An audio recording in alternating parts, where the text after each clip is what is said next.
40 years is a long time. Long enough to build something beautiful. Long enough to forget why you started. Long enough to wake up one day and realize you've built someone else's dream. Long enough to wish you had made different choices. But also long enough to make those choices now. You see, most people start with how. How do I get a good job? How do I earn more? How do I retire early? But starting with how is like driving a car without knowing the destination. It might feel like progress, but you'll spend years on the road and still feel lost. Why is different. It's the anchor, it's the compass. It's not a plan, it's a reason. And when you live with a clear why, the how finds its place. Without a why, even success can feel hollow. Think of the people who have all the money in the world but still feel empty, or the people who've climbed to the top of the ladder only to realize it was leaning against the wrong wall. That happens when we mistake achievement for alignment, when we confuse movement with meaning. But let me take you back. There's a young man I once met at a leadership retreat. Late 30s, fast-track career, big title, the kind of resume that people envy.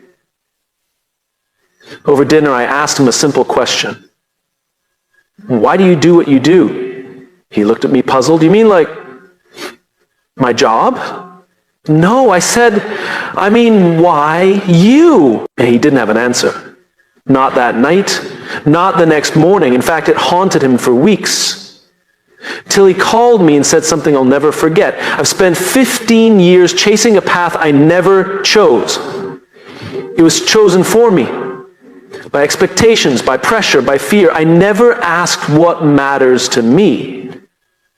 That's the cost of ignoring your why. Now contrast that with a woman I once worked with in a nonprofit. No fancy title, no six-figure salary, but every day she showed up with fire in her eyes. You could feel it. Her work wasn't just a task, it was an extension of her beliefs. She believed every child deserved dignity, and her role, however small it looked on paper, was how she lived that out. Her why didn't make her famous, but it made her fulfilled. And that's what we forget. Purpose isn't found in applause, it's found in alignment. So if you're thinking about the next 40 years of your life, let me ask you something. Not what you want to do, but why you want to do it. Don't just build a career, build a cause. Don't just ask, what am I good at? Ask, what problem am I here to solve? The difference between a job and a calling is one word, meaning. Purpose isn't a luxury. It's not just for motivational posters or graduation speeches. It's a survival tool. It gets you through the hard days. It gives you a reason to get up when everything in you wants to stay down. Purpose makes the mundane matter. Without it, even the extraordinary feels empty. Here's the thing. Your why won't always be clear. It's not a lightning bolt. It's a slow uncovering. Sometimes it whispers, sometimes it stumbles out of failure, sometimes it shows up after you lose everything you thought mattered, and that's okay. Don't chase clarity, chase curiosity. Pay attention to what moves you, what breaks your heart, what makes you come alive. That's the trailhead, and don't let anyone else define it for you. The world is loud. Social media is louder. Everyone wants to tell you what success looks like, but no one else is living your life. So stop asking for directions from people who aren't going where you're going. One of the most dangerous traps in life is performance without purpose. It looks good from the outside, promotions, accolades, followers, but inside it feels like dust, because we weren't built to chase trophies. We were built to contribute. And contribution starts with conviction. Over the next 40 years, you will have opportunities. Jobs will come and go. Roles will change. The world will evolve. But the one thing that must remain constant is your why. That's your through line. That's your compass. That's your power. There's a story I once heard about a bricklayer. 3 men were laying bricks. When asked what they were doing, the first said, "I'm laying bricks." The second said, "I'm building a wall." But the third? He smiled and said, "I'm building a cathedral." Same task, different vision. The difference wasn't the work, it was the why. So my challenge to you is this: don't just build walls, build cathedrals. Even if no one else sees it, even if it takes decades. Build something that aligns with who you are and what you believe. And remember, your why is not your title. It's not your job description. It's not even your passion. It's deeper. It's the thing you're willing to struggle for. The thing you do even if no one paid you. The thing you want to leave behind when you're gone. If the next 40 years are going to mean something, start with that. Not the salary, not the strategy, not the step-by-step plan. Start with the reason, the deeper truth that lights your soul and anchors your decisions. Because here's the truth, people don't follow what you do. They follow why you do it. The world doesn't need more polished resumes. It needs more people who live from the inside out. People who choose direction over speed. People who know where they're going, even if they haven't figured out every step of the way. So before you chase another goal, pause. Ask yourself, why does this matter? What's the story I want my life to tell? And am I willing to live that story, even if it's hard, even if it's slow, even if it costs me something? Because the most powerful life you can live is one that makes sense, not just on paper, but in your soul. And that starts not with what you want to do, but why you want to do it. It's a game we've all been taught to play. From the moment we're old enough to walk, we're encouraged to win. Win at school, win at sports, win in our careers, win in life. We're given metrics, grades, rankings, promotions, likes, salaries, all designed to measure our success. All designed to tell us where we stand. But here's the question no one asks. What game are you playing? You see, there are two kinds of games in life. Finite games and infinite games. A finite game has clear rules, known players, a defined endpoint. A soccer match, a board game, a job interview. These games are about winning. You know when they start, you know when they end, and you know who the winner is. But an infinite game, that's something entirely different. In an infinite game, the goal is not to win. The goal is to keep playing. The players may change. The rules may evolve. There is no finish line. Relationships are infinite. Growth is infinite. Leadership, learning, contribution, these are infinite games. And the trouble begins when we try to play an infinite game with a finite mindset. Take life, for example. Many people approach life like it's a competition. They compare salaries, titles, homes, vacations, number of followers, as if the one with the most at the end wins. But life doesn't work that way. No one gets to the end and receives a trophy. There's no final score. There's only the question, did I matter? Playing the infinite game means choosing growth over glory. It means you stop asking, how can I win? And start asking, how can I last? It's about durability over dominance, sustainability over success. It's about building something that outlives you, something bigger than you. I remember speaking with a founder who had built a company from scratch. On paper, he had everything, venture funding, brand recognition, industry, praise. But over coffee one day, he leaned in and said, I don't know what I'm doing anymore. I used to feel alive. Now I just feel like I'm defending something. He was trapped in a finite game, protecting what he had, not evolving who he was. That's what happens when we focus on not losing instead of continuing to play. Because finite games are about beating the competition. Infinite games are about outlasting irrelevance. The companies that survive, the leaders who thrive, they don't fixate on being the best. They fixate on being better. Better today than yesterday, better for their teams, better for the world. And we do this in relationships too. We teach marriage or friendship or community like a contract. As long as it benefits us, we stay. When it doesn't, we leave. But deep connection is not transactional. You don't win a relationship. You nurture it over time through tension, through change, through moments where you're unsure, but you choose to stay. The infinite mindset asks, what does this look like 10 years from now, 20 years? What legacy am I shaping, not just for me, but for the people around me? And here's the uncomfortable truth. In an infinite game, you will never arrive. There is no point where you get to say, I've made it. That might sound discouraging, but it's actually freeing. Because if there's no finish line, there's no pressure to be done. There's just progress, there's just persistence, there's just the next right move. Too many people give up too soon because they thought success was supposed to feel permanent. But success in an infinite game is fluid. It ebbs and flows. It requires resilience, not just ambition. And resilience is built not from certainty, but from belief. Belief that what you're doing matters. Belief that the work is worth it, even when the rewards are invisible.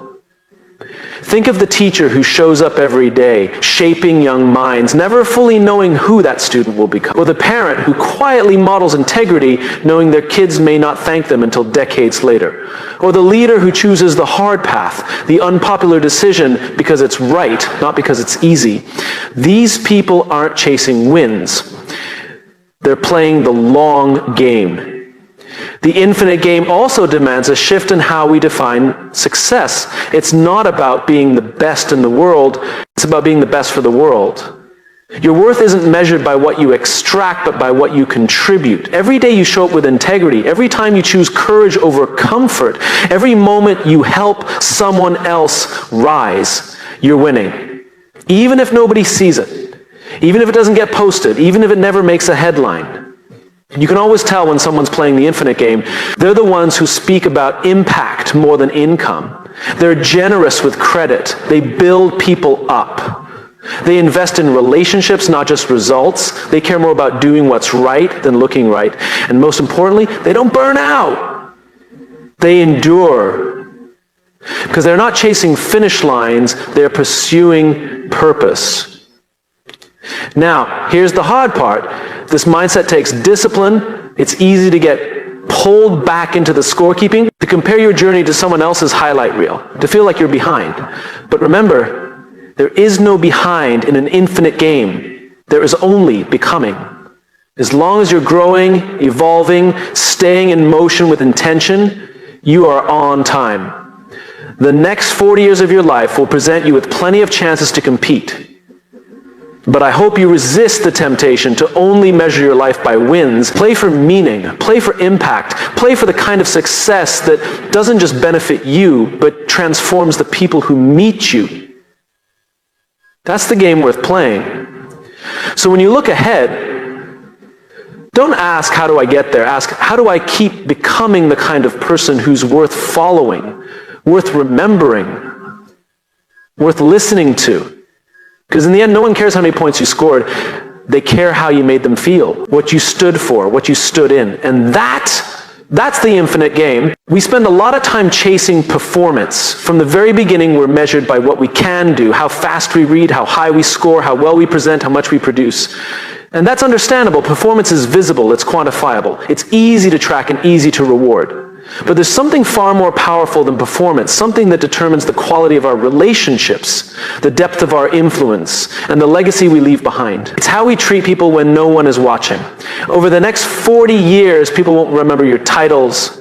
They won't remember your quarterly reports. They probably won't even remember what you said in a big meeting, but they will remember how you made them feel. They'll remember whether you listened, whether you noticed them, whether you stood up for them when they weren't in the room. Performance might open the door, but character is what keeps you in the room. I once worked with a team where one person stood out, not because he was the most talented, he wasn't. Not because he was the loudest, he was actually pretty quiet. But when he entered the room, people leaned in, not because they feared him, but because they trusted him. He asked questions that made you feel seen. He celebrated others in a way that felt genuine. And when tension ran high, he didn't disappear, he stepped closer. His greatest skill wasn't technical, it was human. The highest performing cultures, teams, and families are not driven by pressure, they're built on trust. And trust doesn't come from competence alone, it comes from consistency, from showing up with integrity, especially when it's inconvenient, from caring about people, not just outcomes. From remembering that everyone you meet is fighting a battle you can't see. Too many people think leadership is about being in charge, but real leadership is about taking care of the people in your charge. It's not about having all the answers, it's about creating an environment where others can thrive. You don't need to be the smartest person in the room. You just need to be the one who's most committed to the growth of the people in it. I remember a CEO who once said, I don't hire the best people. I hire good people and create the conditions where they can become the best version of themselves. That kind of thinking changes everything. It shifts the focus from evaluation to elevation, from competition to connection, from being impressive to being impactful. And impact comes down to one thing: how you treat people, especially when there's nothing to gain. We all know what it feels like to be seen as a resource instead of a human being, when you're only valued for what you produce, not for who you are. And we all know how that erodes morale, creativity, and trust. But we also know the power of being treated with dignity. We remember the teacher who believed in us before we believed in ourselves. The friend who sat with us in silence instead of offering advice. The boss who asked how we were doing and meant it. Those moments live forever. Empathy is not weakness. It's strength in its most human form. It's the willingness to feel what someone else feels. It's stepping outside your world to understand theirs. And in a world addicted to speed and productivity, empathy is revolutionary. For the next 40 years, there will be moments where you're under pressure, where you're told to cut corners, to prioritize numbers over people, to act with efficiency instead of empathy. You will be praised for performance, and sometimes performance will tempt you to forget your humanity. Don't. Because when you lose touch with people, you lose touch with purpose. Your work becomes a transaction instead of a contribution. You start to count things instead of valuing them. You look past people instead of looking at them. And before you know it, you're surrounded by achievement, but starving for connection. People over performance doesn't mean we lower our standards. It means we raise our expectations for how we treat one another. It means we build cultures where people feel safe enough to speak up, strong enough to be vulnerable, and supported enough to take risks. The best teams don't just work well together. They care deeply about each other. I met a nurse once who told me something profound. She said, "I'm not just here to administer medicine. I'm here to remind people they're not alone." That's the heart of service. That's the heartbeat of a life well lived. Showing up for people, not just when it's convenient, but especially when it's hard. And you don't have to wait until you have authority to lead this way. Influence isn't granted. It's earned, moment by moment, choice by choice. Every time you advocate for someone else, every time you apologize, every time you tell the truth when it would be easier to stay quiet, every time you choose kindness over comfort, honesty over optics, people over performance, you are leading. Some of the most powerful leaders I've met never had a title, but they had presence. They had integrity. They had a way of walking into a room and making people feel like they mattered. That's not charisma, that's character. And character is built in the small things, the quiet moments, the choices you make when no one is clapping. It's the call you return, the credit you share, the question you ask. It's how you speak about people when they're not in the room. It's how you treat the person who can do nothing for you. So if you want the next 40 years to be meaningful, measure your life not just by what you do, but by how you do it. Measure it by the trust you build, the people you lift, the values you refuse to compromise. Because in the end, your performance may earn you a position, but your humanity is what earns you a legacy. There will always be someone faster, richer, smarter, more polished. But there is only one you. And the one thing you can do better than anyone else is to be a source of light, of strength, of compassion in a world that desperately needs it. Because long after the results fade, after the applause dies down, what will remain is how you made people feel. That's the real score. That's the work that matters. That's how you'll be remembered. There's a moment in every person's life where you ask a hard question. Is this all there is? It doesn't matter how old you are, how successful you've become, or how certain your path once felt. The question sneaks in. Sometimes in a quiet moment, sometimes in the middle of chaos. And it's not about regret. It's about direction. We are creatures of ambition, yes, but also of alignment, and we can chase goals for years before realizing that the ladder we've been climbing is leaning against the wrong wall. The truth is, too many people spend their lives sprinting toward a version of success they never stopped to define, not because they were careless, but because they were never invited to pause, to question.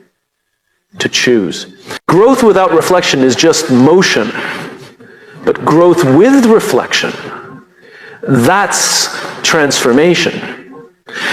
That's when the hard questions become the right ones. Not what more can I get, but what more can I give? But am I going the right way? These aren't comfortable questions, but they're the kind that create meaningful change, the kind that guide the next 40 years. Not just with momentum, but with purpose. Every generation is handed a silent script, a set of expectations about what a good life should look like. Study hard, get the job, buy the house, raise the family, retire with something saved. And while there's nothing wrong with that, the danger lies in assuming that checking the boxes means you've lived well, that fulfillment is automatic, that meaning will just appear. But meaning isn't something you find, it's something you build. I remember sitting with a man in his 60s, successful by every measure, wealthy, well-traveled, respected in his field. But as he spoke, there was a weight in his voice. He said, I spent my life building a business and I forgot to build a life. He wasn't bitter, just honest. He had reached the top of the mountain and realized it wasn't the view he thought it would be. He had mastered achievement but neglected connection. And connection, he realized, was the only thing that lasted. Contrast that with a woman I met who worked as a community organizer. Her days were long, her resources limited.